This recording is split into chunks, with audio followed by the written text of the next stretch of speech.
महानगरपालिका शिक्षण विभाग ऑनलाईन उपक्रमात आपल्या सर्वांचे स्वागत. शाळा बंद पण शिक्षण सुरू. राष्ट्र उच्च प्राथमिक मराठी शाळा क्रमांक 2 पारशीवाडी घाटकोपर पश्चिम एन वॉर्ड. आज दिनांक 22 जुलै 2021. आजचा सुविचार आहे उचित ध्येयाच्या उद्दिष्टपूर्तीकडे होणारी वाटचाल म्हणजे यश. यशस्वी लोक आणि अयशस्वी लोक यांच्यामध्ये फरक आहे.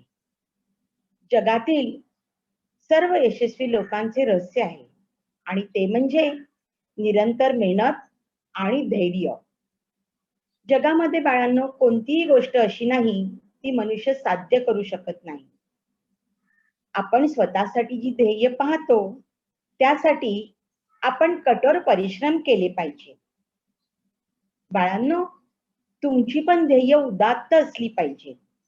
उदाहरणार्थ तुम्ही ठरवलं की मला वैमानिक व्हायचंय, डॉक्टर व्हायचंय, इंजिनियर व्हायचंय किंवा नासामध्ये जायचंय. हे तुमचे ध्येय आणि ते साध्य करण्यासाठी तुम्हाला कठोर परिश्रम केले पाहिजे.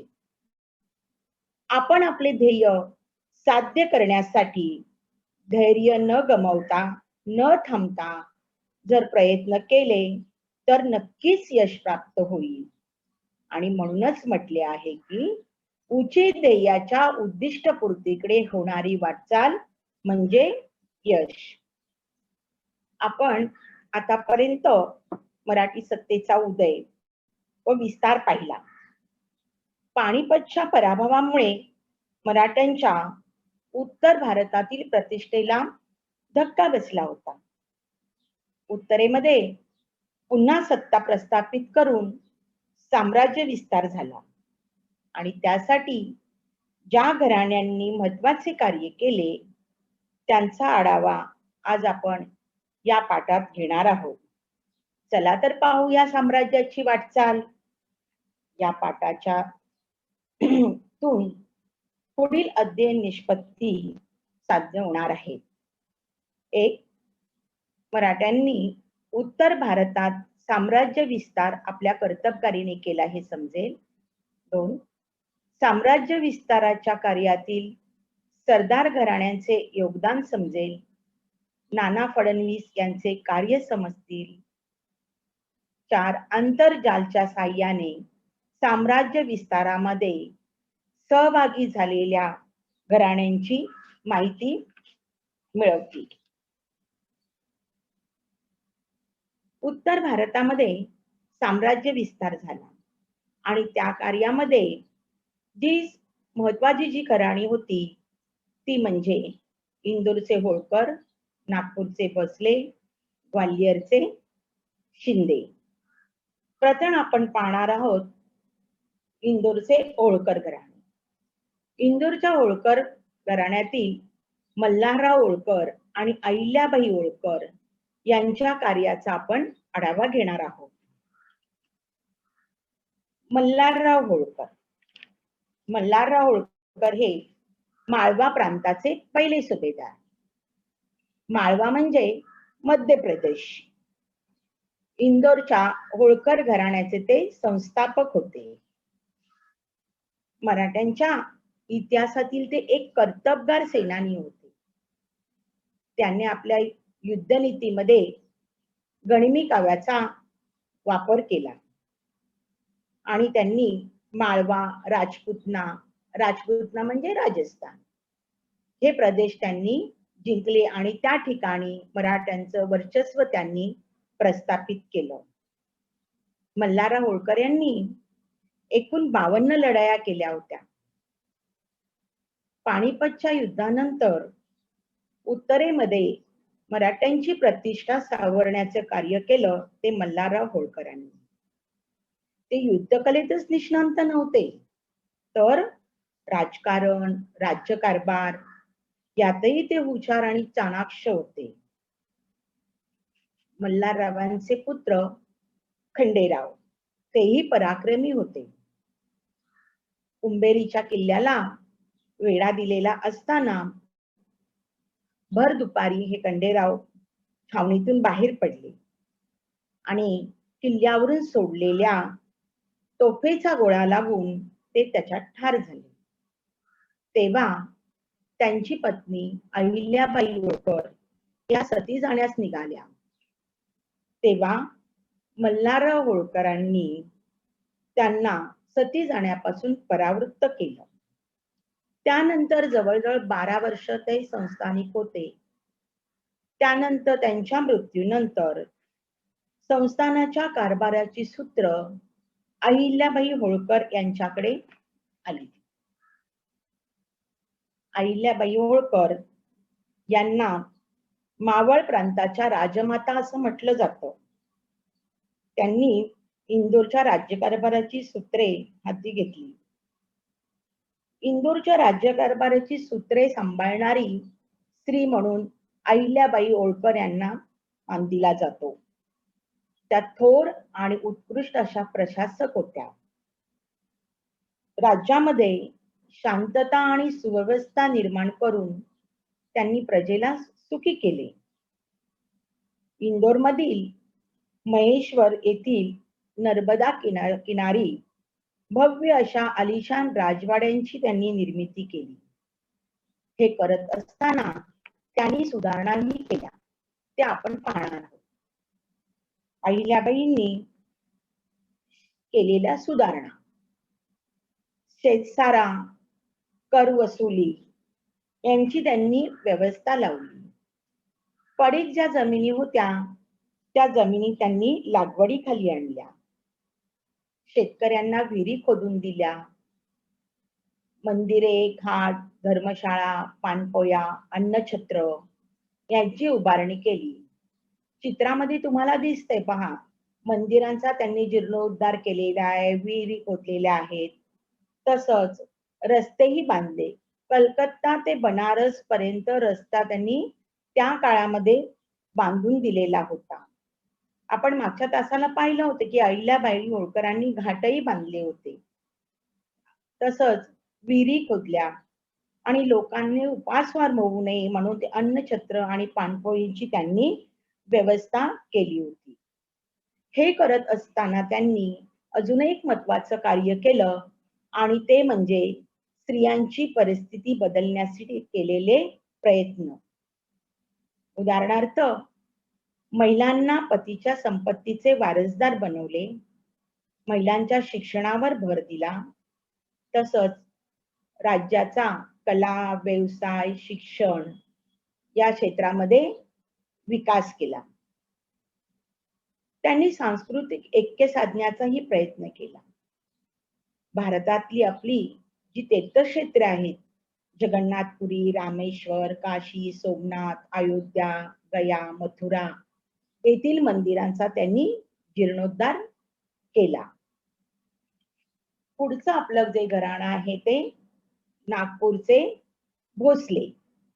या नागपूरच्या भोसले घराण्यात आपण दोन त्यांचा अभ्यास करणार आहोत. एक परसोजी भोसले आणि दुसरे आहेत रघुजी भोसले. परसोजी भोसले नागपूरच्या भोसले घराण्यातील छत्रपतींची शरण मिळवलेले हे पहिले पुरुष. शाहू महाराजांच्या काळामध्ये वराड आणि गोंडवन या प्रदेशाची त्यांना सनद देण्यात आली. त्याचबरोबर सेनासाहेब हा किताबही त्यांना दिला. वराडातील चौथाई आणि सरदेशमुखी गोळा करण्याचे काम त्यांच्यावर सोपवण्यात आले. आता चौथाई म्हणजे काय? तर महसुलीच्या उत्पन्नाचा 1/4 भाग म्हणजे चौथाई. म्हणजे काय? जर 100 रुपये मिळाले तर 25 रुपये ते त्यांना त्यातले मिळत असत. आणि सरदेशमुखी म्हणजे 1/2 भाग म्हणजे 100 रुपयातले 10 रुपये. ह्या हिशोबाने चौथाई आणि सरदेशमुखी वसूल करण्याचं काम त्या परसोजी भोसल्यांना शाहू महाराजांनी दिलेलं होतं. पुढचे आहेत आपले नागपूरचे रघुजी भोसले. नागपूरकर भोसल्यांपैकी रघुजी हे सर्वात कर्तबगार आणि पराक्रमी पुरुष होते. ते धाडसी आणि शीघ्र निर्णयी असे होते. शेजारच्या राज्यामध्ये जे राजकारणातील समस्या असतील त्या समस्याचा ते फायदा घेत असत आणि आपले धोरण आखत. उदाहरणार्थ गोंड राजा बख्त बुलंदशाह यांनी इसवी सन 1702 मध्ये नागपूर शहराची स्थापना केली. राजा गोंड याच्या निधनानंतर वारसामध्ये वाद निर्माण झाले.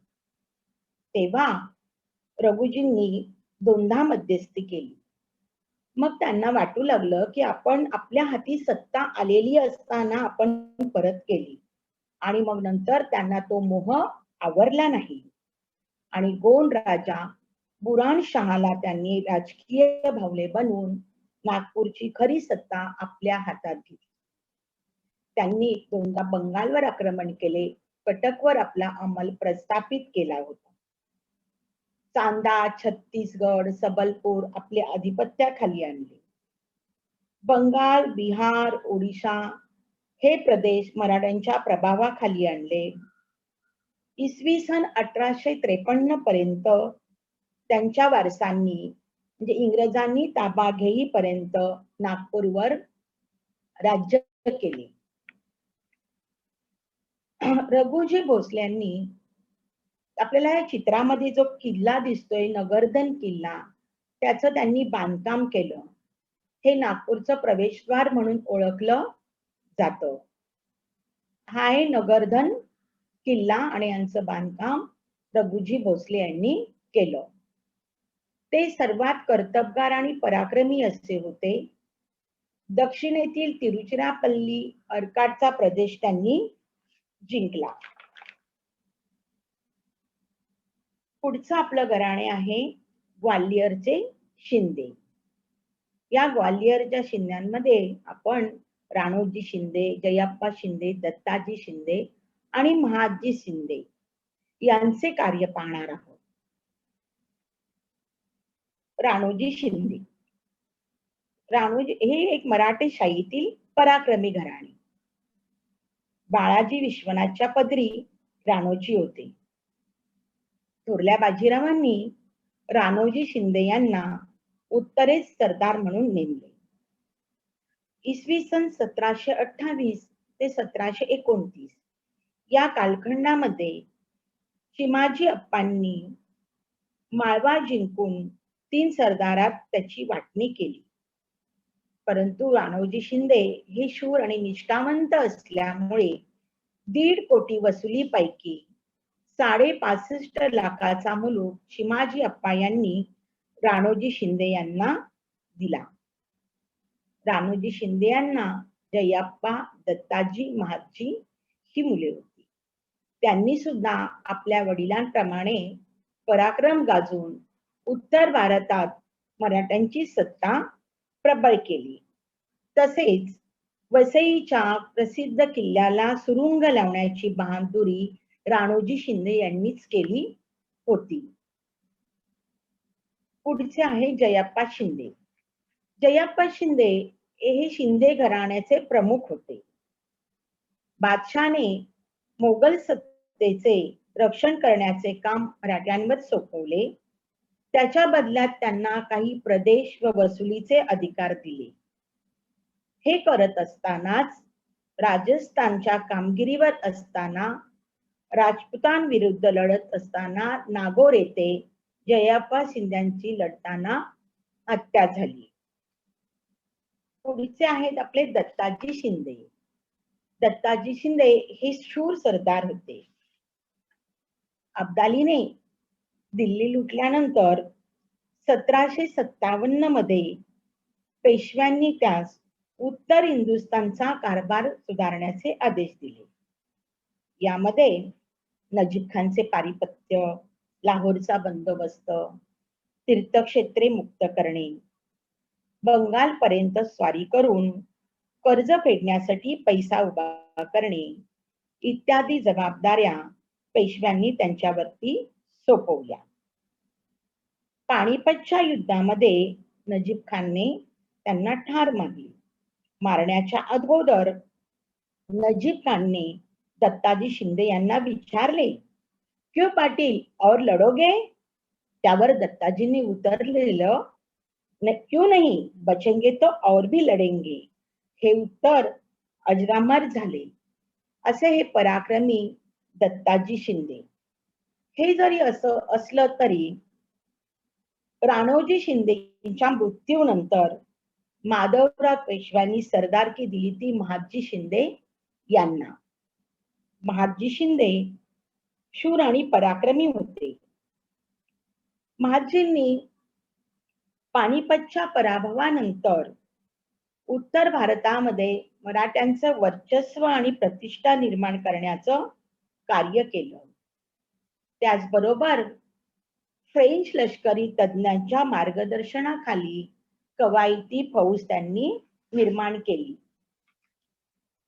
तसेच रोहिले, जाट, राजपूत, बुंदेले यांचा त्यांनी पराभव केला.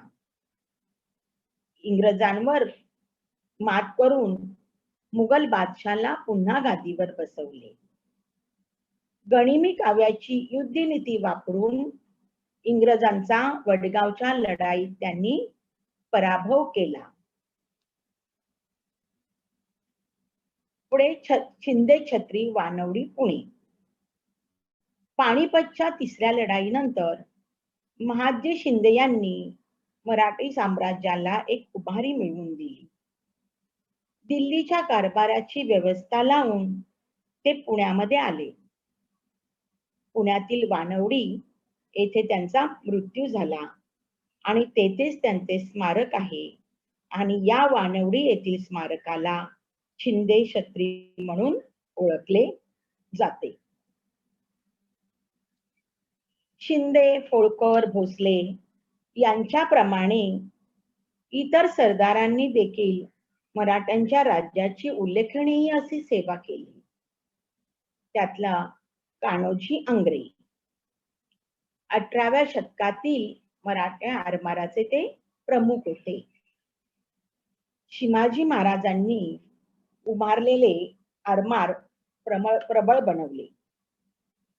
त्यांनी आपले अखंड आयुष्य इंग्रज, पोर्तुगीज, डच, फ्रेंच इत्यादींच्या आरमाराबरोबर लढण्यात घालवले. मराठ्यांच्या किनारपट्टीचे रक्षण केले. त्यांचे पुत्र तुळाजी आंग्रे. तुळाजी आंग्र्यांनी आरमार बलवान आणि आधुनिक बनवलं. त्यांच्या आरमारामध्ये त्या काळात सुद्धा होकायंत्र, दुर्बिणी यासारखी उपकरणं होती. जे सर्व किल्ले होते किनारपट्टीच्या आजूबाजूचे ते त्याचबरोबर ठाणी त्यांनी बळकट केली आणि जहाज बांधणीसाठी लागणाऱ्या सागवान लाकडाची कोकणामध्ये लागवड केली. असे तुळाजी आणि कान्होजी आंग्रे. पुढचं आहे गुजरात मधील मराठी सत्ता. मराठी सरदारांनी उत्तरेत विस्तार केला. त्यांनी गुजरातमध्ये जम बसवला. गुजरातमध्ये मराठी सत्तेची पायाभरणी करण्याचं काम केलं खंडेराव दाभाडे आणि त्यांचे पुत्र त्र्यंबकराव दाभाडे. आपण या ठिकाणी खंडेराव दाभाडे, त्र्यंबकराव दाभाडे आणि उमाबाई दाभाडे यांच्या कार्याचा आढावा घेणार आहोत.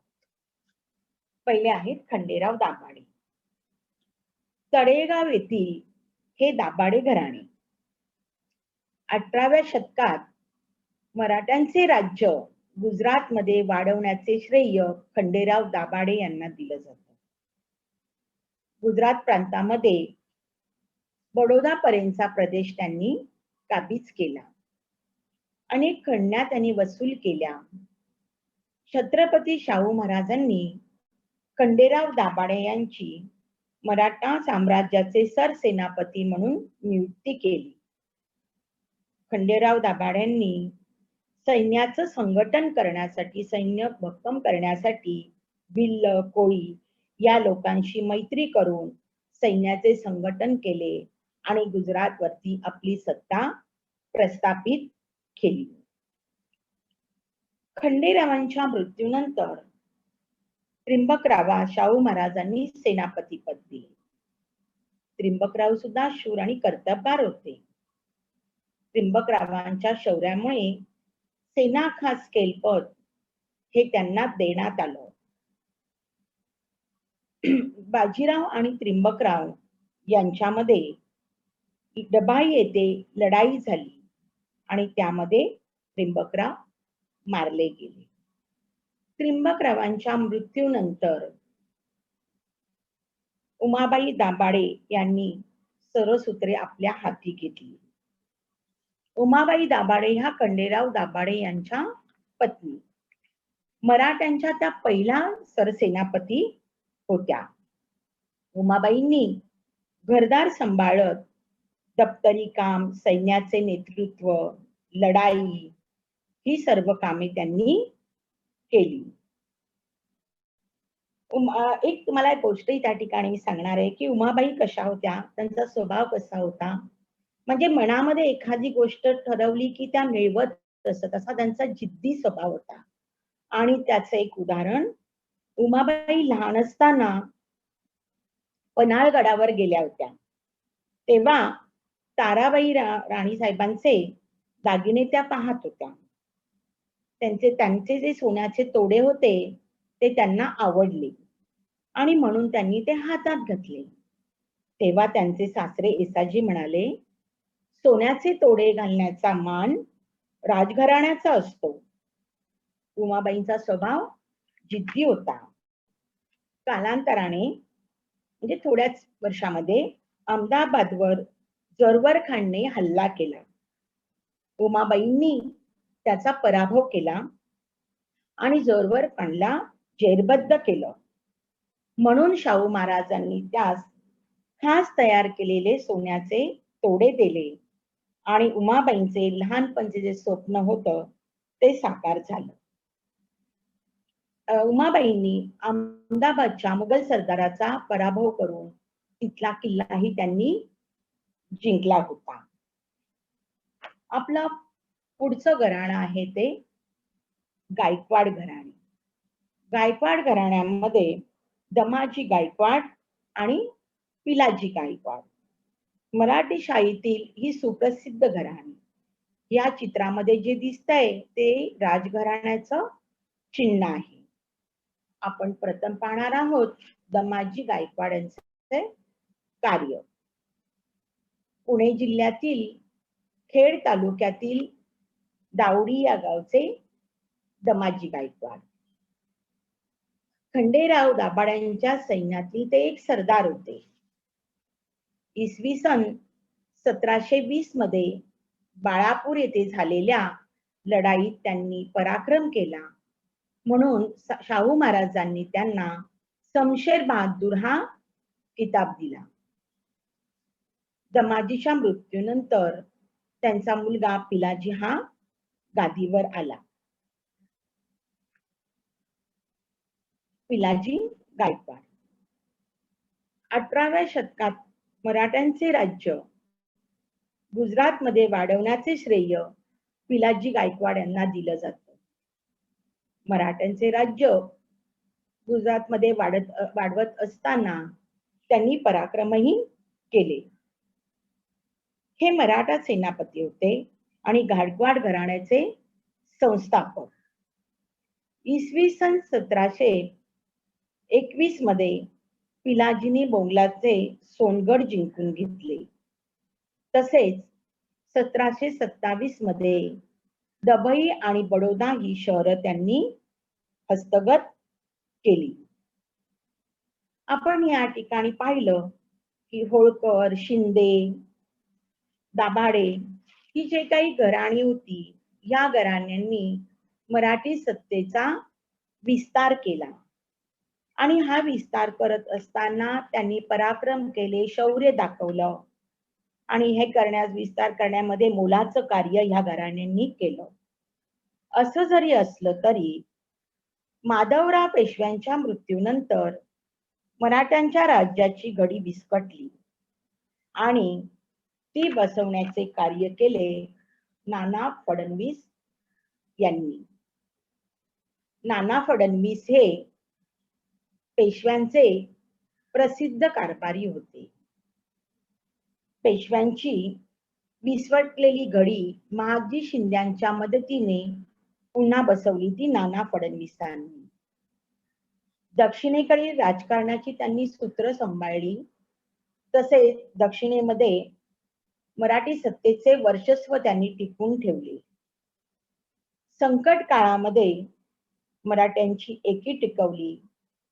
इंग्रजांपासून स्वातंत्र्याचे रक्षण केले आणि त्यांच्या कार्यामध्ये फडके, पटवर्धन, रास्ते या सरदारांनीही त्यांना साथ दिली आणि त्यामुळे मराठ्यांचे दक्षिणेत वर्चस्व स्थापन झाले.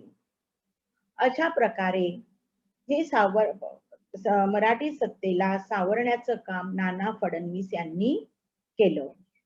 आपण या ठिकाणी घराण्यांचे कार्य, नाना फडणवीसांचं कार्य पाहिलं. आता पाहणार आहोत आपण मूल्यमापन. आता एकेकाने सांगायचे मला उत्तर याची. योग्य पर्याय सांगा. कोण वाचणार?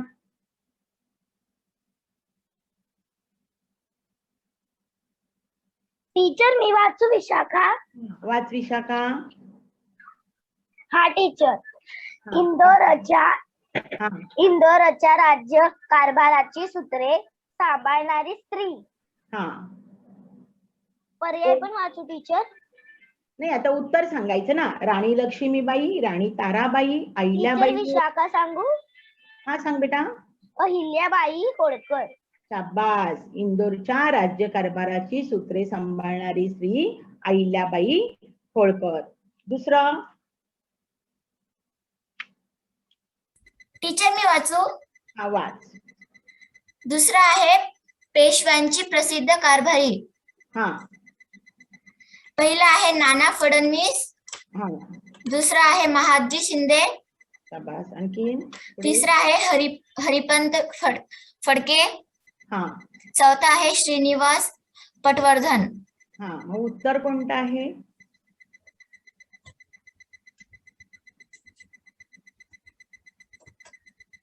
आत्ताच आपण टीचर मी सांगू विशाखा? हा सांग बेटा. टीचर पेशव्यांचे प्रसिद्ध कारभारी नाना फडणवीस. शाबास. पेशव्यांचे प्रसिद्ध कारभारी नाना फडणवीस. तिसरं टीचर मी वाचू? हा वाच. नागपूर शहरातील नगरधन किल्ल्याचे काम केले. हा. 1 संभाजी भोसले, 2 परसोजी भोसले, 3 रघुजी भोसले, 4 शिवाजी भोसले. उत्तर काय याचं?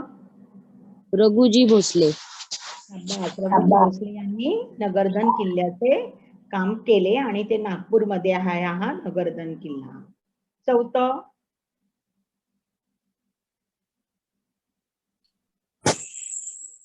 टीचर मी वाचू?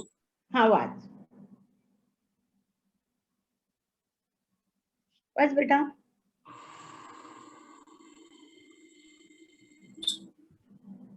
18व्या शतकातील मराठ्यांच्या आरमाचे प्रमुख कोण? हा. कोण? 4 पर्याय आहे. हा.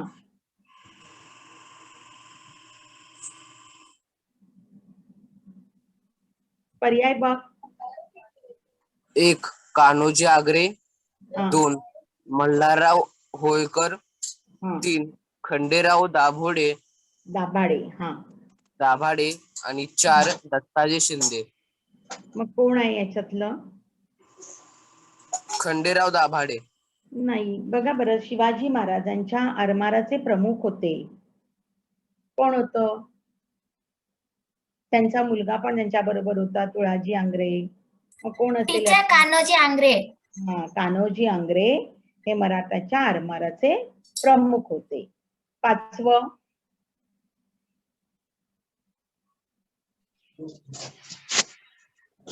मी वाचू? हा वाच. अहमदाबादच्या मुघल सरदाराचा पराभव केला व किल्ला जिंकला. अहिल्याबाई होळकर पहिलं झाशीची राणी दुसरं तिसरं महाराणी ताराबाई उमाबाई दाभाडे. हा, मग कोणतं? मिस त्याचं नाही का महाराणी सॉरी उमाबाई दाभाडे. हा, शाब्बास. उमाबाई दाभाडे यांनी मुघल सरदाराचा पराभव केला आणि किल्ला जिंकला. तर बाळांनो, तुम्हाला तर समजला ना हा धडा? सरदार घराणी समजली का? हा, मराठ्यांच्या टीचर समजलं टीचर. अच्छा, ओके. आता तुम्हाला गृहपाठासाठी हे प्रश्न आहे. पहिला प्रश्न माहिती लिहायची, यामध्ये त्या घराण्याची कार्य लिहायची आहेत. महादजी शिंदे यांचा पराक्रम, दुसरं गुजरात मधील मराठी सत्ता, तिसरं मल्हारराव होळकर, चौथं अहिल्याबाई होळकर. या चौघांच्या कार्याची माहिती लिहायची. प्रश्न दुसरा, प्रकल्प तयार करा. मराठी सत्तेच्या विस्तारासाठी योगदान देणाऱ्या घराण्यांच्या माहितीचा सचित्र संग्रह करायचा आहे. म्हणजे आपण जी घराणी पाहिलेली आहे त्याचा जो प्रकल्प करायचा आहे, चित्र मिळवायची आहेत आणि त्यांच्या कार्याची माहिती लिहायची आहे.